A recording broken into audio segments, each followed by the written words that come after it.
سب سے پہلے جب ہم کھڑے ہوتے ہیں تو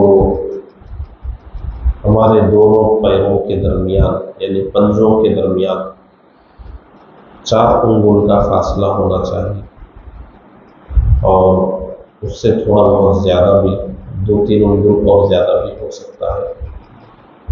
جب ہم عام طور سے جب کھڑے ہوتے ہیں تو عموماً اتنا ہی فاصلہ ہوتا ہے، اور پیروں کی بناوٹ بھی جو بنی ہوئی ہے اس کے بھی مناسب یہی ہے کہ اتنا ہی فاصلہ رہے۔ بہت زیادہ دونوں پیروں کو پھیلا لینا خاص طور پر یہ درست نہیں ہے۔ آپ جب چلتے ہیں تو 2 پیروں کے درمیان کتنا فاصلہ رہتا ہے، دیکھیے 2 پنجوں کے بیچ اتنا ہی فاصلہ رکھیے، اور کوئی بہت زیادہ پھیلا کر رکھ رہے ہیں اتنے ہی فاصلے کے ساتھ وہ چل کر بھی بتائیں کیا چل سکتے ہیں، انسانی طریقے پر نہیں چل سکتے۔ نماز میں بس اتنا ہی فاصلہ پنجوں میں ہوگا، 4 انگل ہو یا جسامت ضخیم ہے، کچھ موٹے فروا ہیں، تھوڑی بہت زیادہ بھی ہو سکتی ہے، کچھ تکلیف ہو تو پھر تھوڑی اور زیادہ بھی ہو سکتی ہے، عام حالات میں اتنی ہوگی، یہ مستحب ہے، اور صف بھی ایسے ہی سیدھی ہوگی، ورنہ اگر زیادہ پھیلا دیں گے تو 2 مصلیوں کے بیچ میں جگہ خالی بچ جائے گی، تو کھڑے ہونے میں اس کا لحاظ کریں۔ اور جب ہم نماز میں کھڑے ہوں تو ہماری نظر سجدے کی جگہ ہونا مستحب ہے، وہاں سے نظر نہیں ہٹنی چاہیے، جہاں ہم سجدہ کر رہے ہیں وہیں نظر رہے، اس سے آگے کہیں نظر نہ ہو، دیوار پر بھی نہ ہو، بیچ بیچ میں ادھر ادھر بھی کہیں نظر۔ بعض احباب جب ہم جاتے آتے ہوئے جب سنت و نوافل پڑھتے وقت کسی پر نظر پڑ جاتی ہے، ہم دیکھتے ہیں کہ بعض احباب ادھر ادھر بھی نظر ڈال رہے ہوتے ہیں، یہ مستحب نہیں ہے۔ مستحب یہ ہے کہ آپ جب کھڑے ہیں تو سجدے کی جگہ نظر رکھیں، مسلسل وہیں دیکھیں، بیچ میں نظر بھی نہ اٹھائیں ادھر ادھر، وہیں مسلسل سجدے کی جگہ نظر رکھیں۔ اور جب رکوع میں جائیں تو پشت قدم پر یعنی ہمارے پیروں پر نظر رہے، سجدے میں جائیں تو ناک کی طرف نظر رہے، اور جب قاعدے میں بیٹھے ہوں تو ہماری گود میں نظر رہے، یہ مستحب ہے۔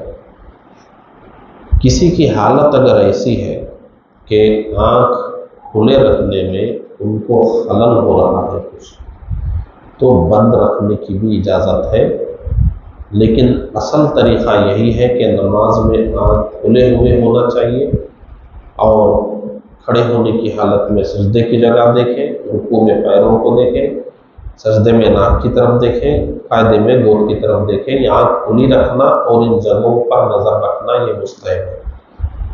لیکن کبھی کبھی ایسا ہوتا ہے کہ کچھ ایسی بات ہو جاتی ہے کہ اس وقت آنکھ کھلی رکھنا ہمارے لیے ذرا مشکل ہوتا ہے، چاہے وہ کچھ آنکھ میں کچھ خلل کی وجہ سے ہو، یا ہم کبھی نماز پڑھ رہے ہوتے ہیں، ہمارے چھوٹے بچے گھروں میں ہمارے اطراف ہوتے ہیں، وہ ہم کو دیکھ رہے ہوتے ہیں یا ہنسا رہے ہوتے ہیں، کچھ بھی ایسا ہوتا ہے، ہماری نماز خراب ہونے کا بھی اندیشہ ہوتا ہے، تو آنکھ بند بھی کر سکتے ہیں۔ اور کوئی وجہ ہو، مسجد میں بھی کبھی کبھی ایسی کوئی وجہ ہو جائے کہ فی الوقت آنکھ کھلی رکھنے میں ہم کو مشکل ہو رہی تو بند کر سکتے ہیں، لیکن آنکھ بند کر کے نماز پڑھنے کی عادت نہیں بنانا چاہیے، اتفاقاً ضرورت پر بند کر سکتے ہیں، اور یہ مستحب ہوا۔ اور اسی کے ساتھ ساتھ یہ بات بھی سمجھ لیجیے کہ جب ہم صف بناتے ہیں جماعت سے نماز پڑھنے کے لیے، تو اس میں جب اقامت میں حی علی الفلاح کہا جائے تو اس وقت ہم کو کھڑے ہونا چاہیے، اقامت شروع ہوتے ہی کھڑے نہیں ہو جانا چاہیے۔ جب اقامت بولنے والے حی علی الفلاح پر پہنچے اس وقت کھڑے ہونا چاہیے، لیکن اس سے بھی پہلے ایک طریقہ اور ہے نماز کے لیے کہ جب ہم مسجد میں آئیں تو منتشر ہو کے نہ بیٹھیں، کوئی وہاں بیٹھے ہیں، کوئی وہاں بیٹھے ہیں، کوئی وہاں بیٹھے ہیں، جب اقامت ہوئی تو کوئی ادھر سے آ رہے ہیں، کوئی ادھر سے آ رہے ہیں، ایسا نہیں ہونا چاہیے۔ طریقہ یہ ہے کہ جیسے ہم آتے جائیں، پہلی صف میں جگہ ہے خالی، وہاں بیٹھ جائیں، تو جو بھی آئیں پہلی صف کو پہلے بیٹھ کے پر کر لیں، جن کو سنت پڑھنا ہے ادھر کہیں پڑھ لیں گے، جب آئیں گے تو پہلی صف، پھر آنے والے دوسری صف میں بیٹھ جائیں گے۔ تو اس طرح صفیں پہلے ہی سے بیٹھ کر صحیح کر لی جائے۔ جیسے آپ عیدوں میں دیکھتے ہوں گے یا پھر کبھی جب جنازہ ہوتا ہے، بہت لوگ ہوتے ہیں تو ہر صف پہلے سے مکمل ہوتی ہے۔ ایسا ہمیشہ کرنے کا حکم ہے کہ ہم آئیں، پہلی صف میں جگہ ہے تو پہلی صف میں بیٹھ جائیں، اس کے بعد دوسری صف میں بیٹھ جائیں۔ اس سے کیا ہوگا، جیسے ہی اقامت ہوگی فوراً صف سیدھی کرنے میں وقت ملے گا اور آسانی سے صف سیدھی ہو جائے گی۔ تو پہلی بات یہ ہوئی کہ جن کو سنت پڑھنا ہے پیچھے پڑے اور آ کر جلدی سے ایک ایک صف کو پور کرتے ہوئے بیٹھ جائیں۔ اب حی علی الفلاح پر جب کھڑے ہو گئے، تو جب کھڑے ہو گئے صف بنانے کے لیے، تو اس میں 3 باتوں کا لحاظ رکھنا واجب ہے۔ اگر اس میں سے کوئی بھی بات چھوڑیں گے تو جو بھی چھوڑے گا وہ گنہگار ہوگا۔ پہلی بات یاد رکھیں، سب سیدھے کھڑے ہونا چاہیے، کوئی آگے نکلے ہوئے ہیں، کوئی پیچھے ہٹے ہوئے ہیں، یوں ٹیڑھی میڑھی صف نہیں ہونا چاہیے۔ سیدھے کھڑے ہونے کے لیے ہی یہ جو جانماز بچھائی جاتی ہے، اس سے بہت آسانی ہو جاتی ہے کہ جانماز جہاں ختم ہو رہی ہے ہماری ایڑی وہاں پر ہو، نہ جانماز سے اوپر چڑھ جائے نہ نیچے اتر جائے۔ ٹھیک ہر شخص یہ سوچ لے کہ جہاں جانماز ختم ہو رہی ہے میری ایڑی بھی وہاں ختم ہو جائے گی، اوپر بھی نہیں جانا ہے کہ جانماز بچی رہے پیچھے، جانماز سے نیچے بھی نہیں اترنا ہے۔ اس طرح ہر کوئی دیکھ لے تو خود بخود سب سیدھی ہو جائے گی۔ طریقہ یہ ہے کہ سب کے ٹخنے اور سب کے کندھے اور گردنیں وغیرہ بالکل سیدھی ہونی چاہیے، یہ واجب ہے۔ اب اگر آگے پیچھے ہوں گے تو پھر اس پر بہت وعید آئی ہے۔ کوئی شخص یہ نہ سوچے کہ اب آگے پیچھے کیسے ہوں گے، اور ان کو آگے کریں کہ ان کو پیچھے کریں۔ ایک حساب جانماز کا ہے کہ اس میں جہاں جانماز ختم ہو رہی ہے اس کو ایک لکیر سمجھ لیں کہ یہیں سے ہم سب کو کھڑے ہونا ہے، تو سب سیدھی ہو جائے گی۔ پہلی بات، سب سیدھے کھڑے ہوں گے، یہ واجب ہے۔ اور دوسری بات یہ ہے کہ بیچ میں 2 نمازیوں کے بیچ میں خالی جگہ نہیں ہونا چاہیے، سب لگ لگ کے کھڑے ہوں۔ بازو والا مصلی آپ کو لگنا چاہیے، ٹچ ہونا چاہیے۔ بعض لوگ بیچ میں چاہتے ہیں کہ یہ مجھ کو کیوں لگ رہے ہیں، تھوڑا ہٹ کے کھڑے ہو جاؤ، وہ باہر ہوگا، مسجد کے باہر ہوگا، کہیں اور ہوگا، مسجد میں ایسا نہیں ہوتا ہے۔ مسجد میں آپ کو لگ کر ہی کھڑے ہوں گے، یہی حکم ہے۔ تو ہر آدمی ایک دوسرے کو ٹچ رہے، بیچ میں جگہ چھپی بھی نہیں ہونا چاہیے، قریب کھڑے ہونا چاہیے، بیچ میں جگہ بالکل بھی کھلی نہیں ہونی چاہیے۔ دوسرا واجب ہے، جو بھی آدمی جگہ چھوڑ کر کھڑے ہوگا وہ گنہگار ہو جائے گا، اس کو ہٹنا چاہیے ادھر۔ اور تیسرا واجب یہ ہے کہ اگلی صف میں اگر ایک آدمی کی بھی جگہ باقی ہے تو پچھلی والی صف کو شروع کرنا جائز نہیں ہے، پہلے وہ ایک جگہ پر کریں گے۔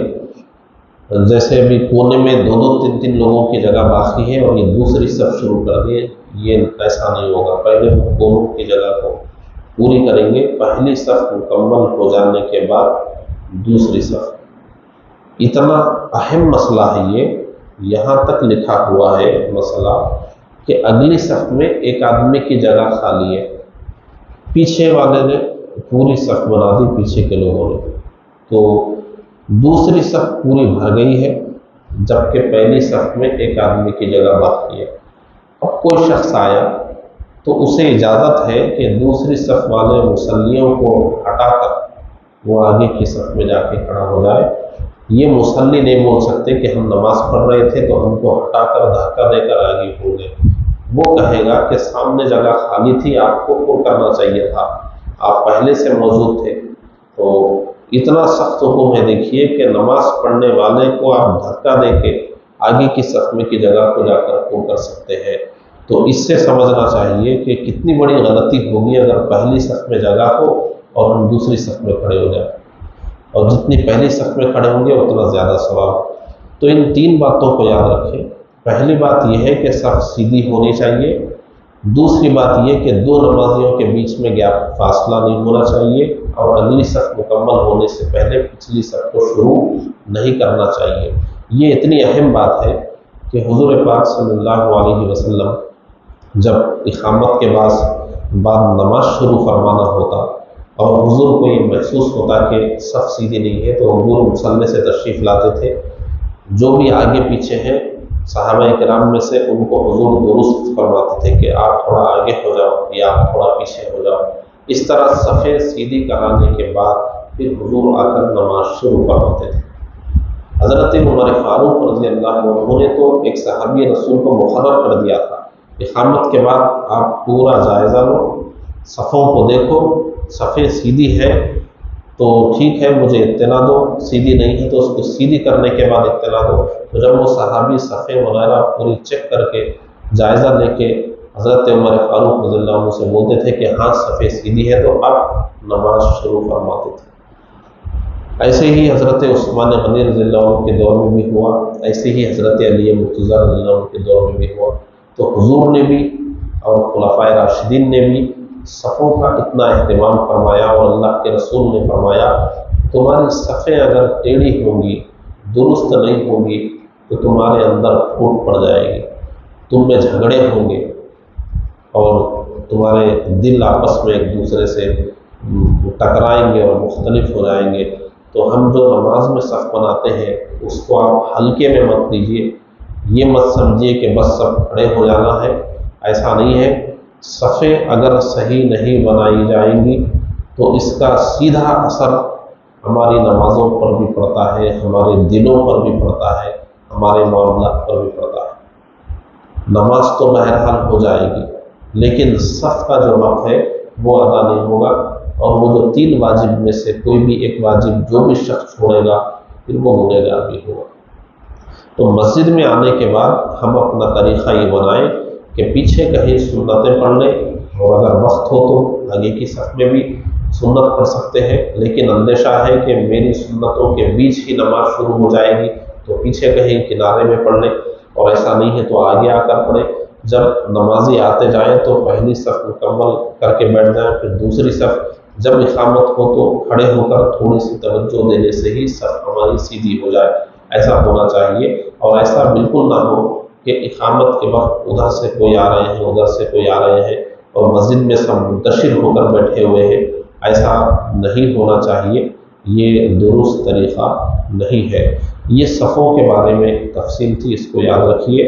اور نماز میں جو نظروں کا معاملہ ہے اس کو بھی یاد رکھیے کہ نماز میں آنکھیں کھلی رکھنا ہے یا بند رکھنا ہے، اور کب کس جگہ پر نظر رکھنا ہے۔ تو یہ نماز کے فرائض، واجبات، سنتیں اور مستحبات تھے، یعنی یہ کام ہم کو کرنا تھا۔ اب کل سے ہم نماز کے مکروہات اور مفسدات بتائیں گے، یعنی نماز میں کیا غلطی نہیں کرنا ہے، کیا کریں گے تو نماز مکروہ ہو جائے گی، اور کیا کرنے سے نماز ٹوٹ جائے گی۔ یہ 2 چیزیں باقی رہ گئی ہیں، ان کو بھی ہم تفصیل کے ساتھ بتائیں گے۔ اس کے بعد پھر کوئی ضروری مسائل کا موضوع شروع ہوگا۔ اللہ تبارک و تعالی ہم سب کو نیک توفیق عطا فرمائے۔ وآخر